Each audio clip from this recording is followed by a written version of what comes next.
The U.S. federal government ran a deficit of $243.7 billion.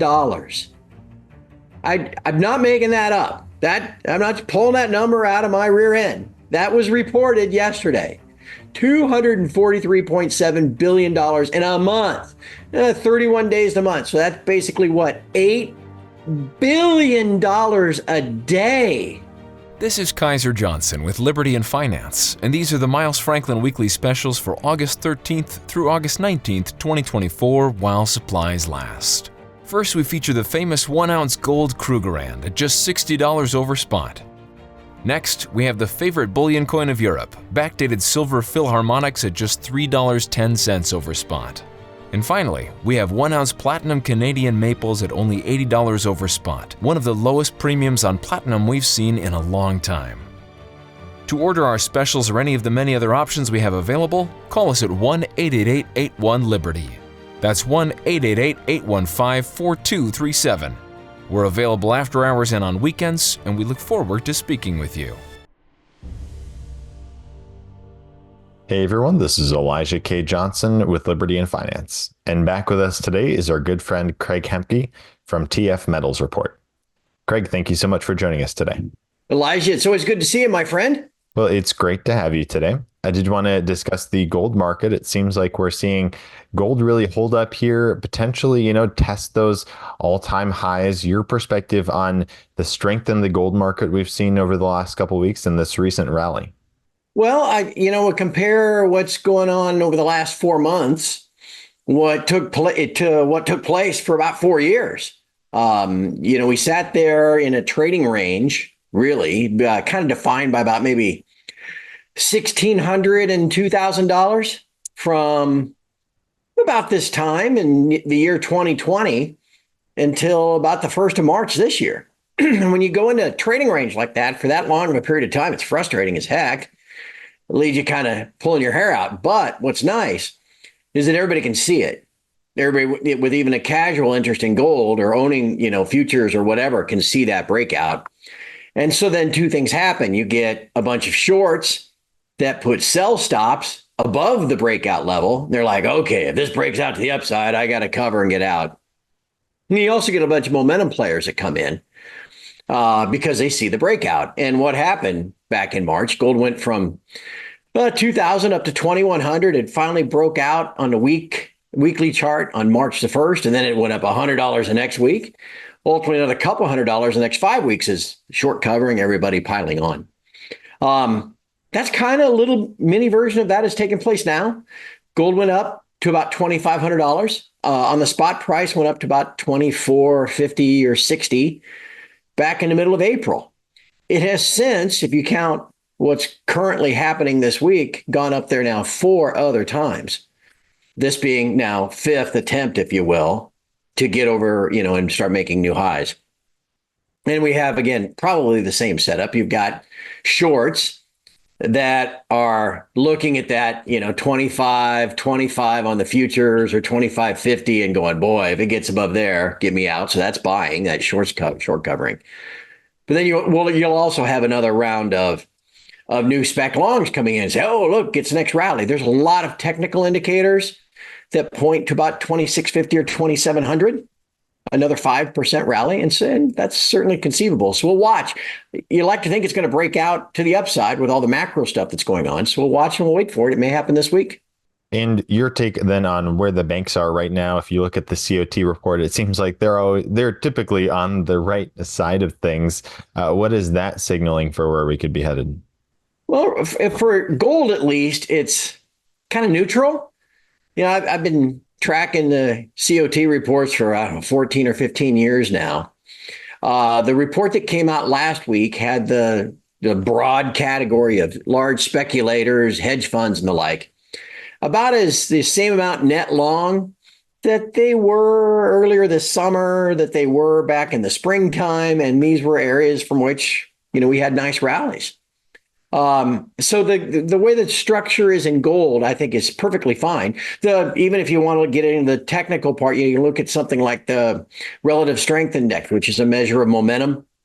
If people aren't familiar with that, think of it as a range from 0 to 100 with 50 kind of neutral right in the middle. Anything above 70 is kind of overbought. People getting too excited. Anything below 30 is oversold. People getting too bearish.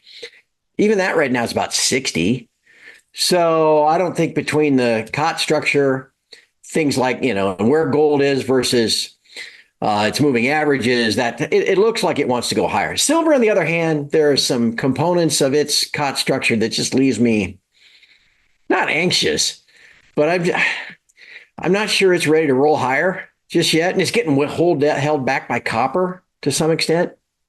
It may be a little while before silver. If you remember, I mentioned gold breaking out on March the 1st and beginning to soar. And the entire month of March, silver sat there and really did nothing. And it drove people crazy. And you and I might even talked about it. It's like, wait a second, if gold's 2,300 and silver's near 23, that's like a 100 gold silver ratio. That's probably not going to last. Eventually, silver took off. The same thing might happen here. Gold might break out and roll higher and silver continues to languish. And then all of a sudden it'll probably pop as well. But I'm not sure it's ready to go just yet, just because of the internal structure of the traders. It does seem like silver seems a lot weaker right now. Gold going back towards all-time highs, and then silver's obviously nowhere close to its 50 all-time high. But we went up to 32. Now we're at 27, 28.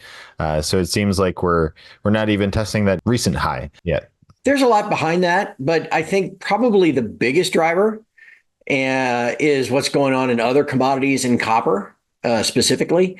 The analogy I've used before, or maybe it's a metaphor. Are you an English major, Elijah? Do you know the difference? Anyway, think of it kind of like a teeter-totter, okay? And on one side of the teeter-totter, you got gold, the monetary metal. On the other side, you got copper, the industrial metal. And silver, frankly, probably has more in common with copper these days, though there still is investment demand for silver, obviously. But think of silver as kind of a blend of both. And so in that teeter-totter, silver is just right in the middle at the pivot point. If both gold and copper are going up, as we had back in April and into May, then silver's, no doubt going to go up too. But if gold's going up and copper's going down, silver doesn't really know what to do. And that's kind of what's taking place. Copper peaked out on May the 17th, or maybe it was Monday, May the 20th, at $5.17 a pound, like almost all-time highs or new all-time highs. It's now about $4 a pound. So it's down 20%. And what did silver do? Silver peaked out around 33 and now it's 28. So, last week it was 26 and change. So it was down 20%. So it's really being hampered by this, association as a commodity like copper. And, one thing I might add to this, one thing we've been talking about on my site beginning last week, and now I'm going to make sure I address it again here early this week, is there was a report that came out, I think it was Reuters or Bloomberg, did a survey. They looked at all the COT reports, the commitment of traders reports, and saw that hedge funds are net short an entire basket of 20 commodities now. If anything, that's a good contrarian indicator, right? And when we're talking all commodities, we're talking copper and silver and crude oil, and I'm sure all the grains and everything else, right? Well, in that report that Reuters put out, or Bloomberg, whoever it was, they showed a chart of this hedge fund positioning. The only other two times that they have been net short across this whole basket was in early 2016 and in early 2019.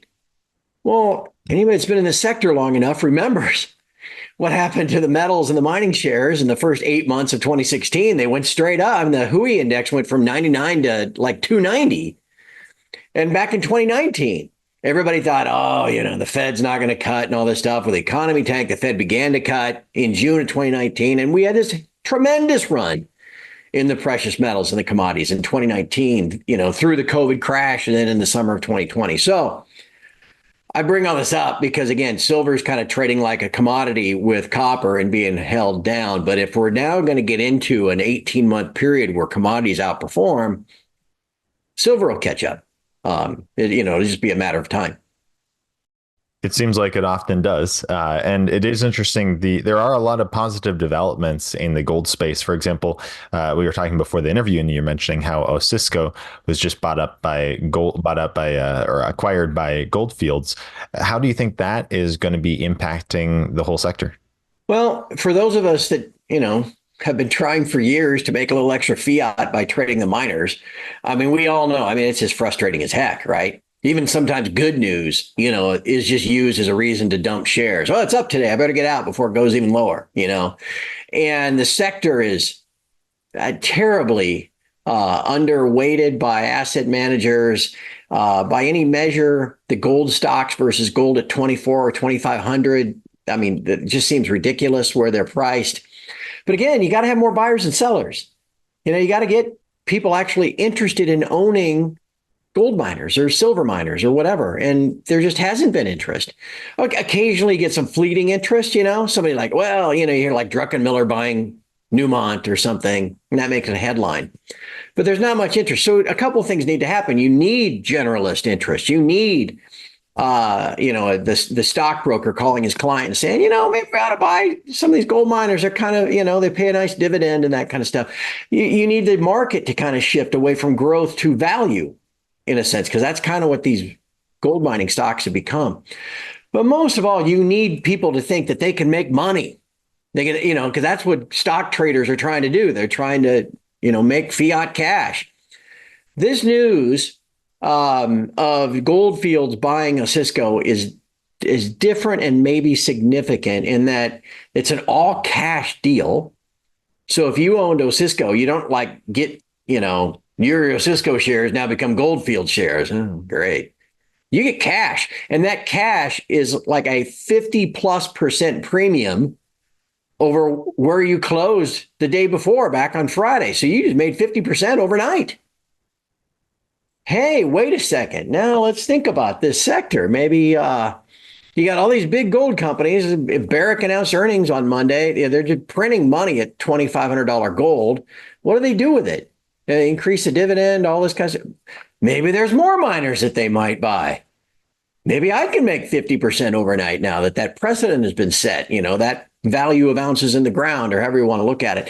That's the kind of thing that can get people interested in buying the mining shares. And again, we need more buyers and sellers to make things go up. And maybe, just maybe, after, what a full point that the GDX went up yesterday, so almost 3%. Here, as we record this on Tuesday, the 13th, gold is about flat on the day and silver's down, but the GDX is up another 1% today. So again, I don't mean to extrapolate and, take this and anecdotally mean it means, hey, we're, the miners are going to do great from here. But it's things like that kind of news that can kind of not only just start the ball rolling, but allow dips to be bought. And so anyway, that might have been just a date to remember, a news headline to remember as we go forward. So I did want to also discuss the stock market and the economy. I know about a week and a half ago, we saw, a major panic in the stock market based on the jobs numbers and unemployment. And there's concerns about a recession. It seems like we're rebounding a little bit from here, but before the end of the year or before the election, do you see a recession happening, or do you see that could possibly make people run into precious metals or safe havens? Well, there are a lot of technical analysts that think the stock market's going to go down. There's a lot of people, myself included, that have correctly predicted one of the last 10 bear markets in stocks, right? I would correct you in one regard. I don't think what happened on Friday the 2nd and Monday the 5th was really related to the economy at all. The Bank of Japan a few days earlier had announced an interest rate hike, which spiked the value of the yen versus the dollar, which led to a liquidation of leverage of people that were short the yen, expecting the yen to get weaker. So all of a sudden, a whole bunch of trades that were put on using the yen as a funding vehicle all of a sudden had to be liquidated. And that sparked, you got a margin call over here. So now I got to sell this over there. Gold on that Sunday night, the 4th, was, the precious metals, their futures trade 23 hours a day.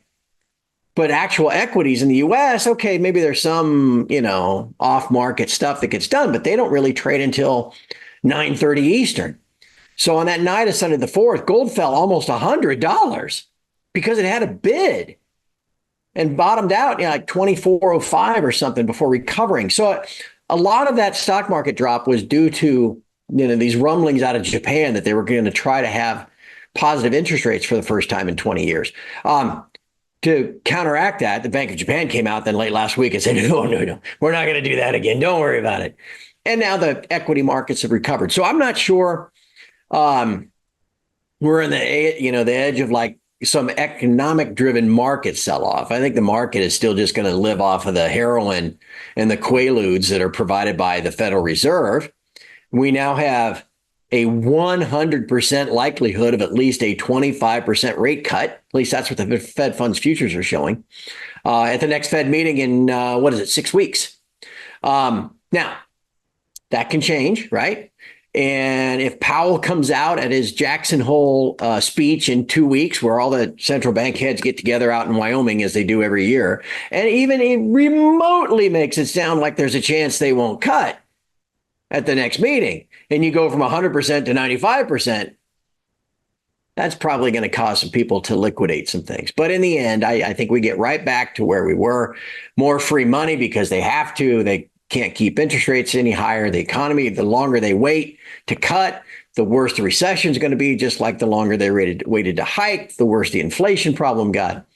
And next year will be all about rate cuts and, trying to crawl out of recession. So anyway, stock market will probably respond positively to that as it has in the past. And so I don't think I want to add to my record of making 11 bear markets that I've predicted and only seen one. So we'll see. And I think you bring it back to the big picture, right? As your website, TF Metals Report, is all about, is, watching the end of this Keynesian experiment, right? Where it seems like inevitably the currency is going to be devalued. And we can't guarantee this, but throughout history, what has happened is people rush towards precious metals and, bid up the price, and that actually becomes more valuable. But first and foremost, it's a way to preserve your purchasing power. Can you speak to that a bit? Kind of what is the Keynesian experiment that we're watching, and kind of help people to maybe step back and look at the big picture, because sometimes we can get lost in the noise. Right. And you got so much coming at you from so many different directions. We've been talking about this since I started this site 14 years ago. Keynes, being the Depression era economist, World War II era economist, that thought you could run this debt-based system. Okay. And okay, fine.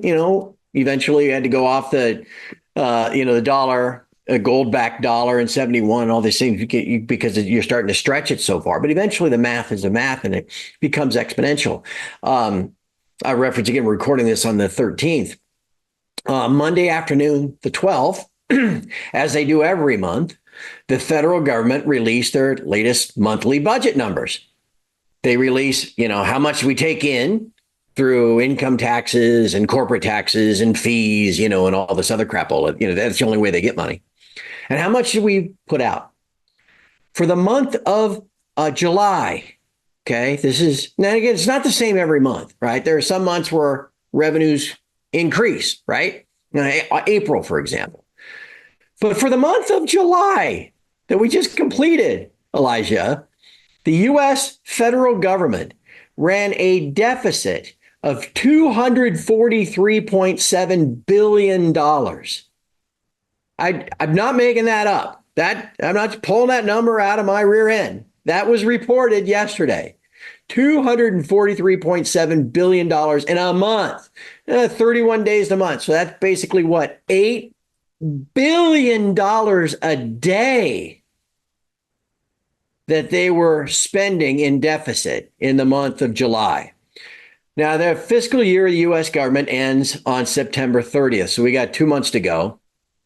The latest projection is they're going to end up in this fiscal year, at $1.9 trillion in additional deficit spending, new debt.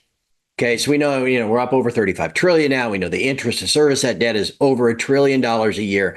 And again, 1.9 trillion just this most recent fiscal year, at a time when we allegedly have this robust economy, right? 4% GDP and, and 3% unemployment rate and all the stuff that's shouted at you by the media. You would think this robust economy would be cranking out all kinds of tax receipts, right, from all the economic growth. What happens when the economy is not so robust? What happened? We're not openly at war with anybody. We might be kind of covertly at war with people, but what happens if there's new war? All these different, what I'm getting at is spending could skyrocket, income could fall in, we might do $3 trillion next year. And so eventually this becomes exponential. And that's the end of this Keynesian experiment. You can't print money fast enough. You can't grow your economy fast enough to even service the debt any longer. The money's got to come from somewhere, which means the Fed's going to print it at the behest of all the politicians. And as you print and create more and more of anything, the value of said anything goes down. So you and I work, everybody listen to us, we work, we pay our taxes, we pay our bills, whatever we have left over, we save, and that's all in dollars. Well, what the Fed and the politicians are doing is creating more and more dollars to try to keep the plate spinning. And all they're doing is making your current dollars worth less, which is actually kind of a form of theft. So to protect all that, you got to save in something that does protect you against this just a terrible inflation that nobody really even talks about. This eating away at your hard work, eating away at your savings. And that's where owning physical gold and physical silver provide that kind of protection. And the other part of it is eventually the world resets a monetary system to establish any kind of confidence in your trading vehicle. You back it with something. Coming out of World War II, the U.S. had the only functioning economy in the world, and we had all the gold. So, okay, let's make the dollar convertible gold. Everybody will be confident to use it in trade. The world economy rebuilds, 40s, 50s, 60s, everything's great. So as we exit this system into another one, you can be certain that'll happen again. They'll back, a trading vehicle with gold again. Somebody will. And that makes physical gold your kind of ship through all of this. I'm sorry, this is a really long answer to what was a short question, Elijah, but you got me going down all the stuff that has driven this website now for 14 years. So please, everybody, you don't liquidate everything you have maybe and convert your entire IRA or something into physical metal. You convert your entire IRA entirely into anything. But history has shown that precious metal is your ship in a storm. To get you into safe harbor. And boy, you better have some.